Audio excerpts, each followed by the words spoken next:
I'm continuing my third part of the cell. So now today we will be studying structure of cell. Structure of cell. This is the main theme of the cell today. Basically cell is composed of three main units. मतलब cell का structure जो है वो तीन unit से मिलकर बना, तीन जो पॉइंट्स हैं उससे मिलकर बना है. The first one is cell wall and cell membrane. The second one is nucleus. मैंने आपको उस दिन भी बताया था न्यूक्लियस का रोल बहुत बड़ा है यहाँ पे. The third one is cytoplasm. Third one is cytoplasm. So now coming to the point, cell membrane. What is cell membrane? Cell membrane और cell wall थोड़ा बहुत डिफरेंट चीजें हैं. वो कैसे डिफरेंट है I will be telling you.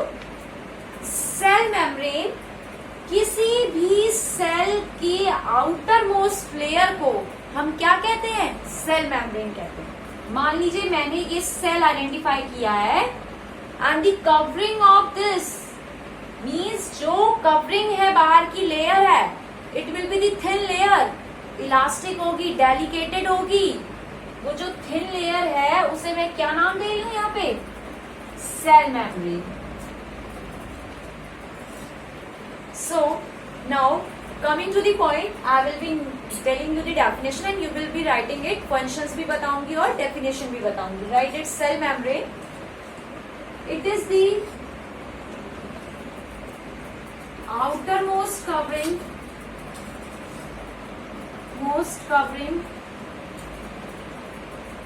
of the cell that separate the cell content from external environment.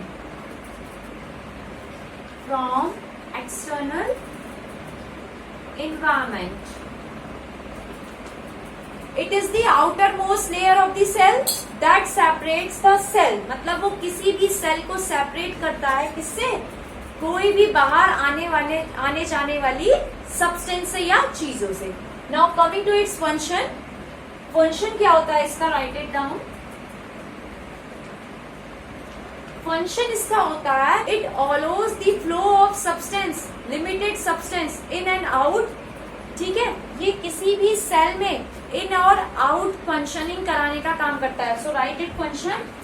It allows the flow of in and out of limited substance. It means ये किसी भी cell, मतलब कोई भी चीज cell के अंदर अगर आ रही है तो उसके अंदर या जा रही है या आ रही है उसके अंदर आने जाने का काम कराता है. In and out flow of limited substance means limited होना चाहिए जो भी है. And one more thing about cell membrane is that it is composed of lipids and protein. Is that clear to you all? Now come to the point, cell wall. I was telling you in plant cell there is the rigid cell wall. एक rigid cell wall होता है जो किसके अंदर पाया जाता है? मतलब जो प्लाज्मा मेम्ब्रेन बाहर है, आउटर मोस्ट कवरिंग तो प्लाज्मा मेम्ब्रेन की है.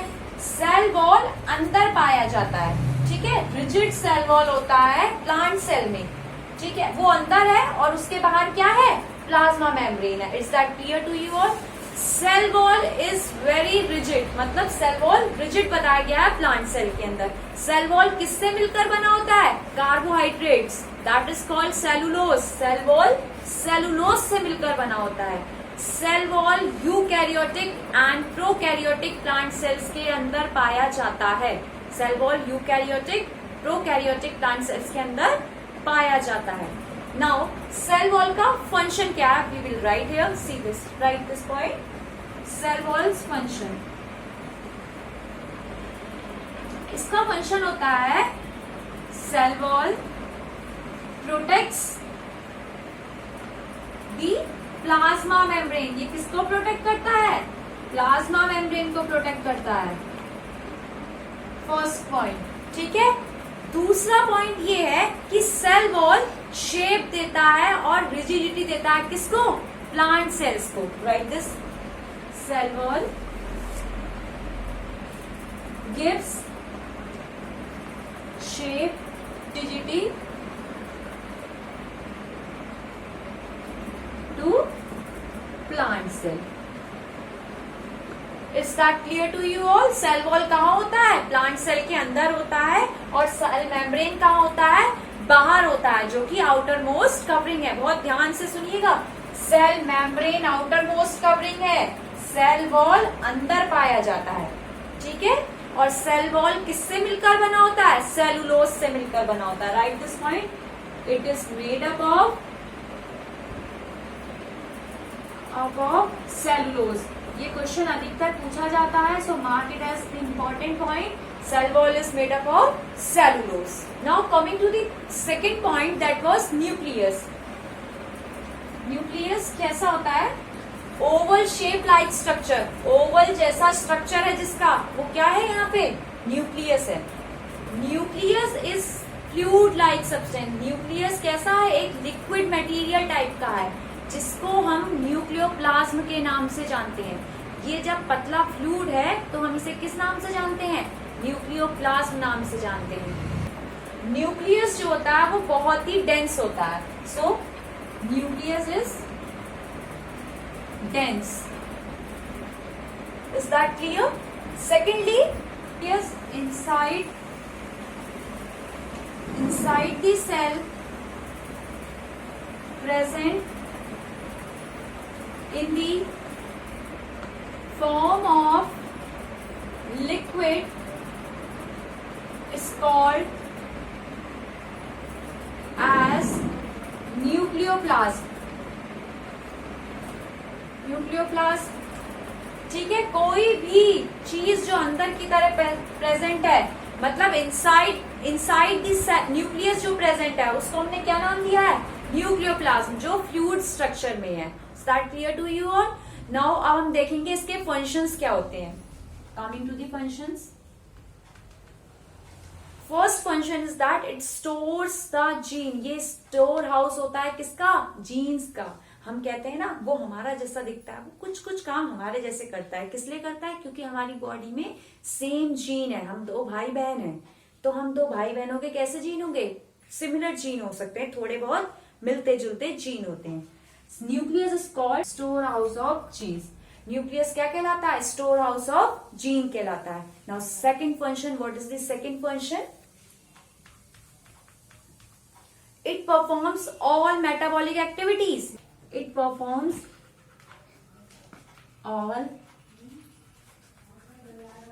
metabolic activities. It performs all metabolic activities. लेकिन थर्ड क्या हो सकता है इसका? न्यूक्लियस क्या करता है? It regulates the cell cycle. Regulates the cell cycle. It regulates the cell cycle. Cytoplasm, that is the jelly-like fluid that occurs between cytoplasm and nuclear membrane. Write this point. It is the jelly-like fluid that occurs between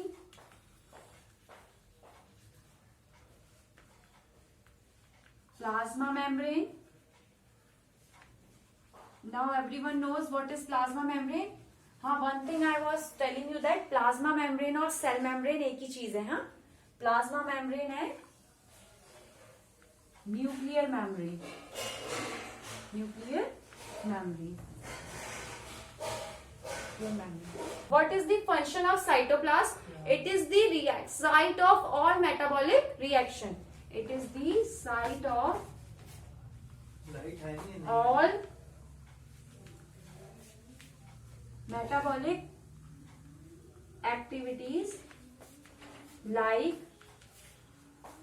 glycolysis and nucleotides. Nucleotides. What is the function of cytoplasm? It is the site of all metabolic activities like glycosides, fatty acid synthesis भी इसमें हो सकता है. Thank you friends. Like, share and subscribe करें इस video को.